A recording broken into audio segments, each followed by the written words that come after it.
On va lire 2 passages.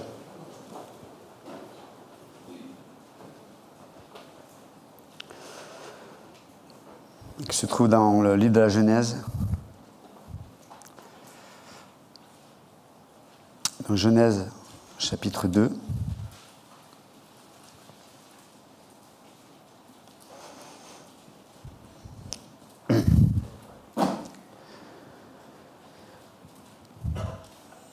Verset 20.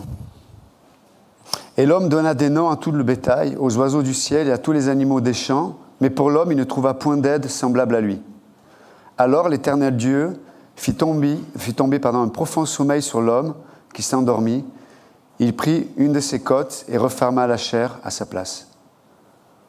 L'Éternel Dieu forma une femme de la côte qu'il avait prise de l'homme et il l'amena vers l'homme. Un autre passage, toujours dans les livres de la Genèse. Genèse 15.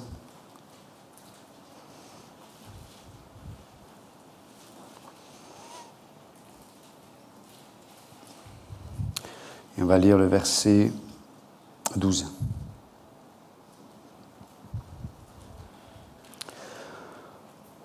Au coucher du soleil, un profond sommeil tomba sur Abraham, et voici une frayeur et une grande obscurité vinrent l'assaillir. Père Céleste, merci encore pour tout ce qu'on a déjà entendu, vécu dans ta présence ce matin. Continue de faire cette œuvre au travers de ta parole. Dans le beau nom de Jésus-Christ, nous prions. Amen. Vous pouvez vous asseoir, merci. Bon, vous avez encore un peu de capacité ce matin? Ok, on a entendu de belles choses à tous les niveaux. Et nous sommes ravis aussi d'avoir, on a une équipe aussi, une dizaine de personnes qui sont en Afrique toujours. On prie pour eux. Ils rentrent la semaine prochaine, enfin en fin de semaine prochaine. Je crois, il y a une partie qui rentre samedi prochain, je crois, et une autre partie qui va au Cameroun pour faire une conférence. Donc voilà, et on a une équipe là aussi qui est en Roumanie pour le camp des jeunes international, le ministère de la Grâce. Donc voilà, il y a de belles choses qui se passent. Et puis il y a ceux qui n'ont pas voulu se lever ce matin. Mais j'ai leur nom. Ah, je blague. Je blague.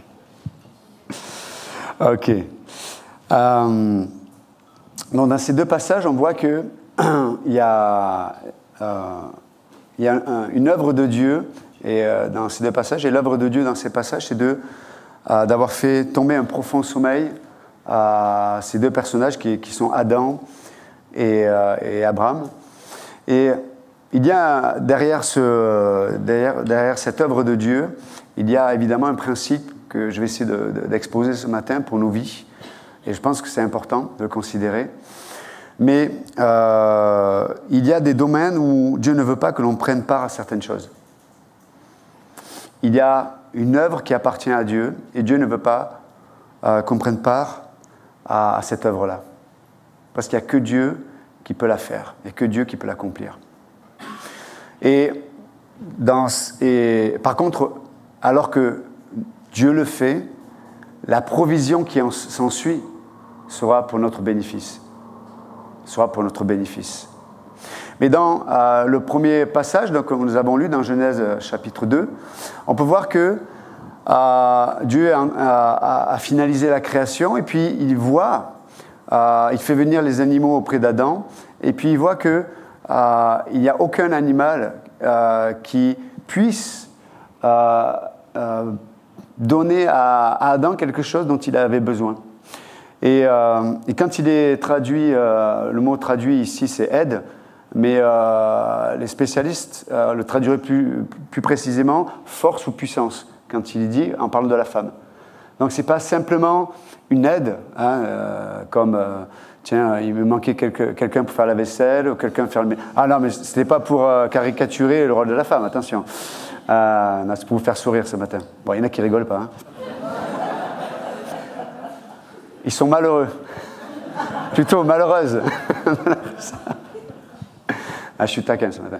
Mais c'est pas juste. Le terme ne parle pas simplement d'une aide dans le sens que l'homme a simplement besoin de quelqu'un pour faire ceci ou cela. Non, littéralement c'est un vis-à-vis en force et en puissance. C'est-à-dire que c'est intéressant parce que Dieu a créé Adam, mais dans Adam, il y avait cette réalité qu'on pourrait traduire aujourd'hui par le terme de solitude. Tous les animaux avaient un vis-à-vis. Tous les animaux avaient une force en face d'eux qui était la femelle, et la femelle, le mâle. Et là, pour Adam, ce n'était pas le cas. Et donc Dieu a créé Ève pour établir et répondre aussi à cette réalité qui appartient à chaque race, mais à chaque personne de la création. Et Dieu a trouvé que Adam, même s'il avait une communion extraordinaire avec Dieu, même si les animaux étaient là pour le servir, il lui manquait, même dans la création parfaite de Dieu, il manquait quelque chose d'important. Et cette personne importante, c'était un vis-à-vis, qui était Ève. Et donc, ils sont complémentaires dans la création de Dieu. Et ça, c'est extraordinaire. Le mot côte, d'ailleurs, chez les Sumériens, ça parle de vie. Quand Dieu a pris la côte d'Adam, le terme pour traduit est souvent utilisé pour le mot vie. Dieu a saisi la vie qui se trouvait en Adam, parce que c'est Dieu qui avait mis sa vie en Adam pour créer ce vis-à-vis. C'est extraordinaire, ce que Dieu fait. C'est extraordinaire. Et donc, dans ce passage, voilà, Dieu aurait pu dire à Adam, écoute, je vois qu'il faut finaliser quelque chose là, donc prépare-toi, ça va faire mal, mais l'issue va être bonne. Non, Dieu a fait tomber un profond sommeil à Adam. C'était la première anesthésie. Et il y en a qui pensent que une des personnes qui a amené dans l'évolution de la médecine l'anesthésie a réfléchi ou a pensé à cette réalité en lisant ce passage, que Dieu a fait tomber en sommeil Adam afin de lui retirer cette côte pour façonner la femme. Alors, je sais qu'il y a des polémiques. C'est intéressant, j'ai étudié le sujet et puis je regardais tous les textes de l'historique de l'anesthésie écrits par des Français. Et ce qui est intéressant, c'est que en général, j'ai observé 2 cas concernant la pensée que des médecins ou des spécialistes ou des chercheurs auraient pu penser à l'anesthésie au travers du texte biblique. Il y a 2 positions. La première position, c'était on n'en parle pas. Et la deuxième position, c'est de la moquerie ou du mépris, ou de l'ironie en général. Dans les textes écrits par des spécialistes français, des médecins ou des chercheurs. Donc c'est intéressant de voir combien l'homme, sans Dieu, veut effacer la marque de Dieu, veut effacer ce que Dieu a mis comme empreinte dans toute la création, mais aussi dans l'histoire humaine. Parce que toute l'histoire humaine, on y trouve la marque de l'artiste, qui est Dieu. Et l'homme, on voit que l'homme essaie d'effacer les empreintes derrière lui. C'est comme un criminel. Il veut effacer les empreintes de ses mains ou de ses pas. Et on peut voir que l'homme qui refuse Dieu efface les empreintes de Dieu dans l'histoire. C'est intéressant. Comme nous aussi, on peut, sans s'en rendre compte, et ça, on voit le travail de l'ennemi, puis de la chair, comme disait Yvan, mais sans s'en rendre compte, dans notre mémoire, parce que la mémoire est sélective, on peut, par le doute, l'incrédulité, des fois à cause de nos blessures, ou à cause du rationalisme ambiant, parce que ça fait partie de notre culture, ce rationalisme, cet enfermement de la raison, on peut, sans s'en rendre compte, effacer les traces de Dieu dans nos vies. Et quand on se retourne et qu'on ne voit pas d'histoire, on n'a plus d'identité dans le présent non plus. L'histoire donne l'identité dans le présent. Et évidemment, notre histoire, et on voit que la société veut effacer l'histoire de Dieu. On veut remettre en question l'historicité de Jésus, on veut remettre en question la mort, évidemment la résurrection. Pourquoi ? Parce que si tu enlèves la mort et la résurrection, il n'y a plus de Dieu. On n'a plus d'histoire, on n'a plus d'identité, et on n'a plus d'avenir. C'est pour ça que la Bible est tellement attaquée aujourd'hui.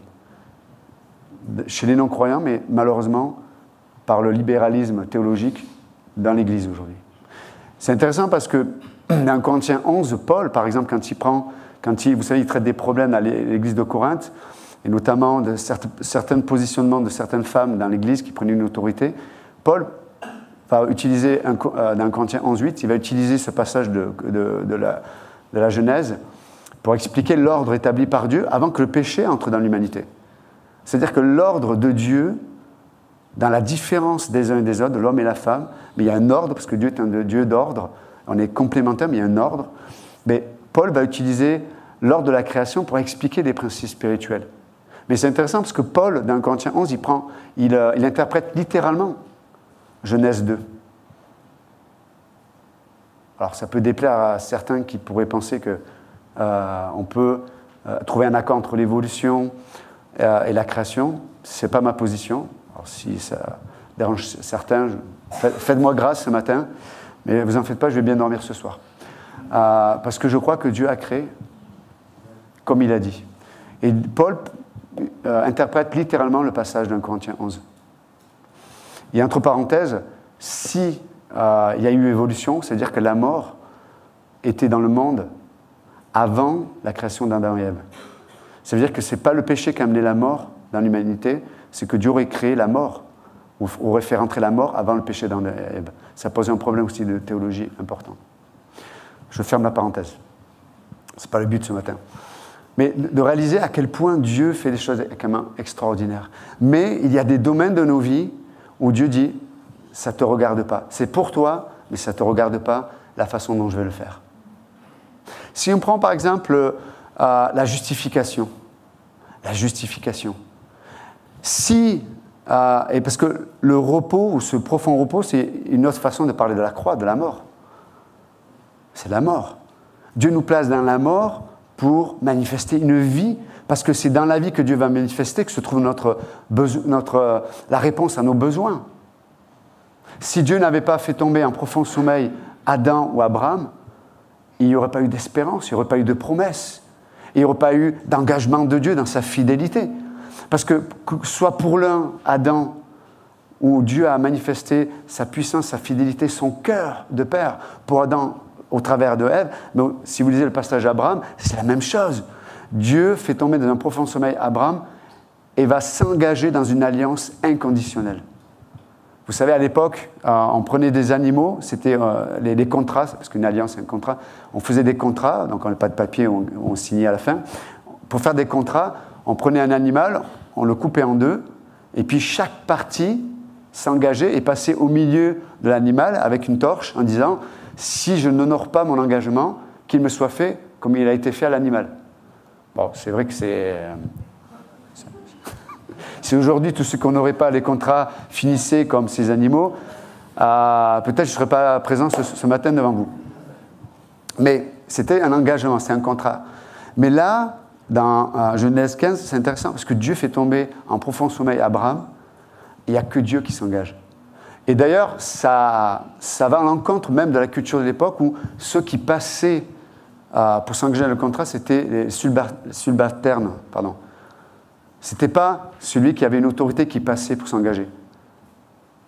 Là, c'est carrément Dieu lui-même qui dit « Si je n'honore pas mon alliance, qu'il me soit fait comme ces animaux. » Bon, en même temps, Dieu sait qu'il ne peut pas jurer par-dessus de lui-même parce qu'il est Dieu.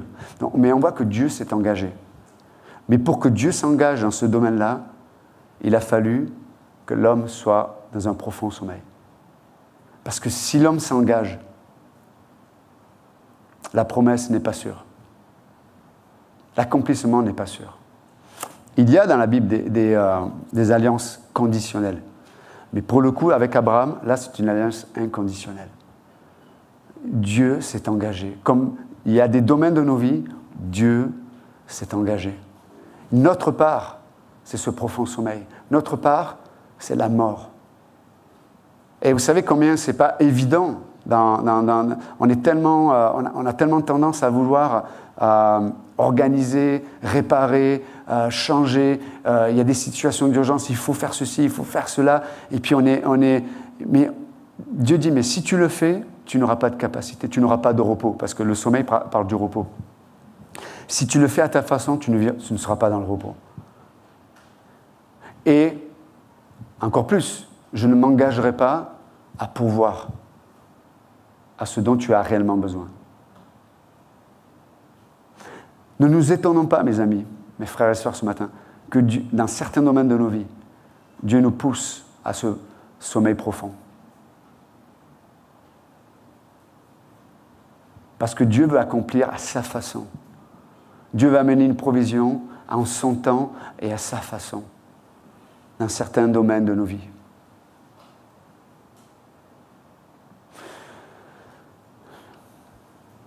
L'image de Ève, nous le savons, hein, qui est prise de la côte d'Adam, est l'image de l'Église qui est sortie du côté de Jésus.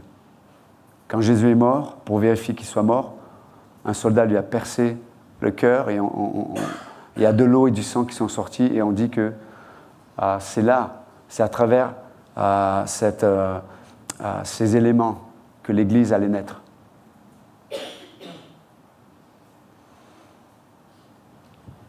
Il y a des domaines de nos vies où il y a, encore une fois, la mort doit précéder la vie.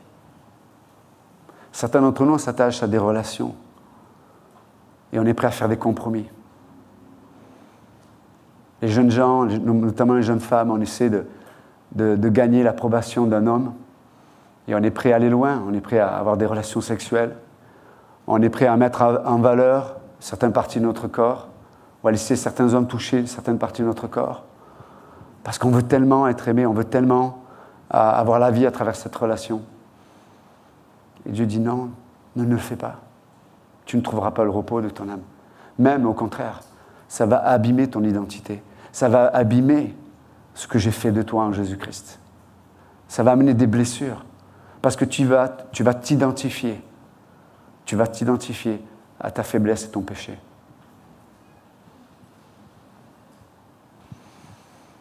À travers la mort, on a une attente dans nos cœurs de dire « Seigneur, je sais que tu vas pourvoir ». Mais la mort, ce n'est pas simplement « Ok, Seigneur, je te laisse faire, mais je suis obsédé par la chose en attendant qu'elle arrive ». Ce n'est pas la mort, ça. Ça, c'est juste quelqu'un qui est religieux, qui a un bon principe et qui se dit « Ok, j'ai compris, donc je reste à ma place, mais dans mon cœur, je boue, quoi ». Ce n'est pas la mort. La mort, c'est « Seigneur, que tu donnes ou que tu ne le donnes pas, que ton nom soit loué ». Parce que dans ma solitude, je reviens à Adam, là, dans ma solitude, je sais qu'il n'y a que toi qui peux me donner ce vis-à-vis.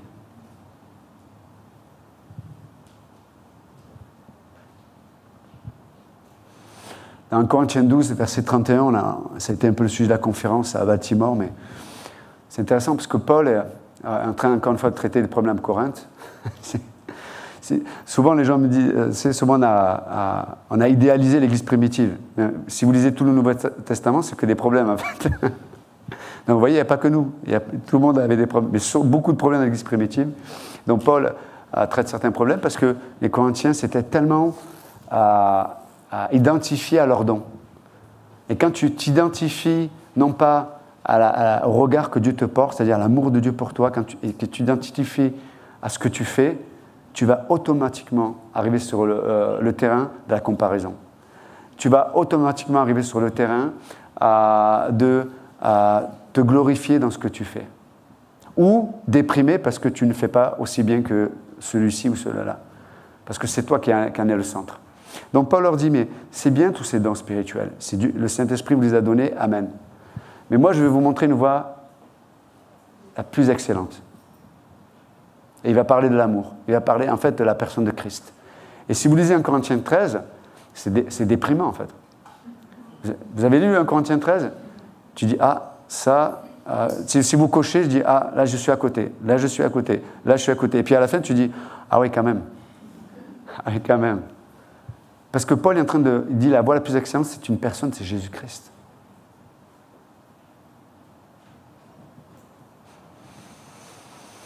Si on veut voir les vertus de Christ en nous, on veut voir son amour inconditionnel, on veut voir sa joie, on veut voir la patience, la maîtrise de soi, tout le fruit de l'esprit, il y a un passage obligé. C'est un profond sommeil. Un profond sommeil. C'est mon fils, quand il dort, des fois, parce qu'on est comme ça, on est taquin. Quand il dort, il met toujours sa main sur son doudou. Pour dire, je dors, mais je le tiens quand même. Et nous, on est des teneurs de doudou aussi. Je vous connais. Hein, je dors, je dis, Seigneur, oui, mais je le tiens toujours. Et en fait, on ne vit jamais dans le repos. Et je vois des fois des chrétiens qui, année après année, tournent en rond dans leur vie chrétienne. Ils sont secs. La dépression et le découragement reviennent très régulièrement dans les mêmes domaines parce qu'on dort, mais on tient notre doudou. On ne veut pas lâcher. On ne veut pas laisser Dieu opérer ce profond endormissement. Dieu ne veut pas qu'on soit engagé dans l'alliance. Il veut s'y engager. Il veut s'y engager. Nos vies peuvent... vous savez, il y a tellement de domaines de nos vies qui sont sujets à la peur, à l'angoisse et à l'anxiété, que ces peurs et ces angoisses nous amènent à avoir des excuses. On a des excuses pour ne pas, peut-être, prendre certaines décisions. Et Dieu dit, mais tant que tu es vivant dans ce domaine-là, et que tu trouves des excuses, je ne peux pas m'engager. Et tout le travail de Dieu, c'est de nous amener à accepter ce profond sommeil dans lequel il veut nous placer. Et j'espère que ça ne va pas prendre toute une vie pour un domaine. Parce qu'autrement, on va être loin de la maturité. Et on va être nombrilique. Ah, tu disais, Yvan, tout à l'heure, malheureux. C'est vrai, quand on est triste, quand on pleure, on regarde à soi, quoi. Hein? Et donc, ce matin, juste s'encourager. Ne soyez pas étonnés de ce que Dieu veut faire dans vos vies. Et regardez, parce que derrière cela, quand on ne le veut pas, quand on garde toujours nos doudous, il y a un sous-entendu. Seigneur, je ne peux pas avoir confiance en toi. Dans le sens que je ne suis pas sûr, quoi. Je ne suis pas sûr que tu le fasses à ma façon, ou que tu me donnes ce que je voudrais tant. Donc je ne veux pas lâcher. Et quelque part, c'est un peu, vous savez, dans Matthieu 11, il est dit, mais quand Jésus dit, mais venez à moi, vous tous qui êtes fatigués, chargés. Donc on ne veut pas, parce qu'on n'a pas confiance en Dieu, on a confiance seulement en soi, on ne veut pas lui laisser, et en même temps on vit avec un fardeau. Avec un fardeau. Et les gens peuvent regarder nos vies, tu es chrétien, mais j'ai l'impression que tu es triste.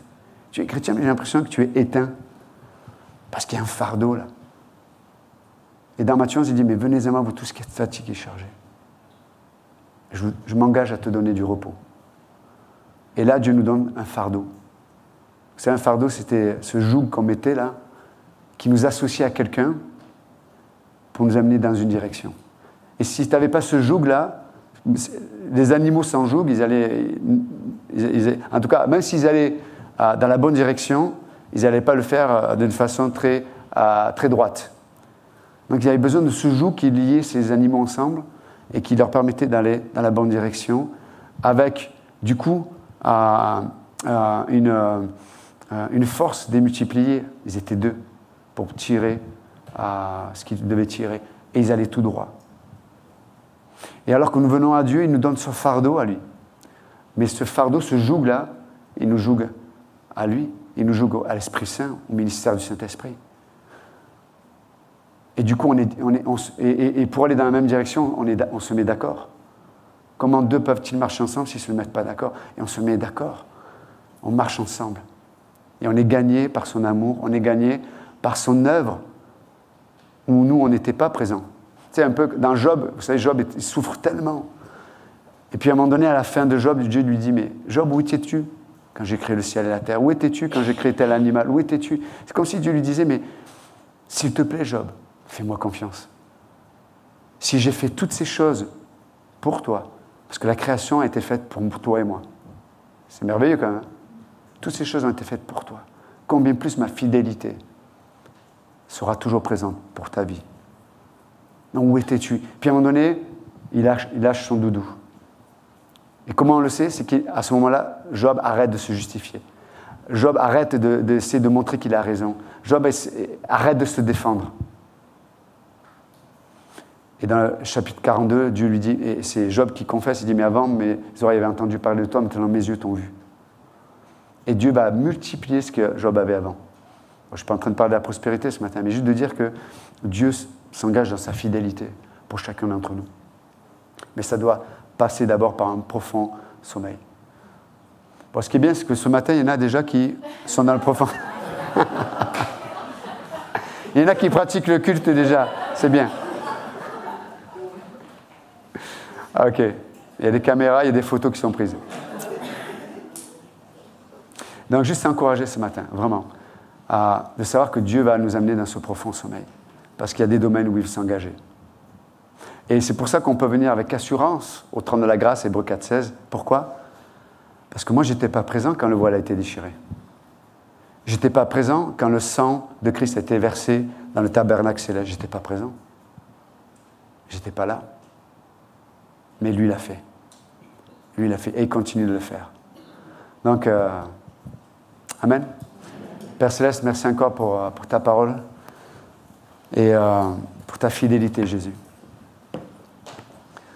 Tu sais, Seigneur, les domaines de nos vies où on lutte contre le sommeil, dans lequel tu veux nous placer. Et quand on lutte contre toi, on se fait du mal. Et peut-être même du mal aux autres. Et Seigneur, je te prie en ce matin de nous aider à...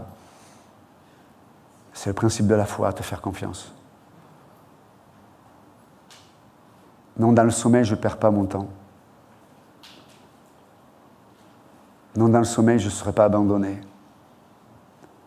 Mais c'est dans le sommeil dans lequel tu nous places que nous allons trouver ta fidélité. Adam, je pourvois à Ève pour ta vie.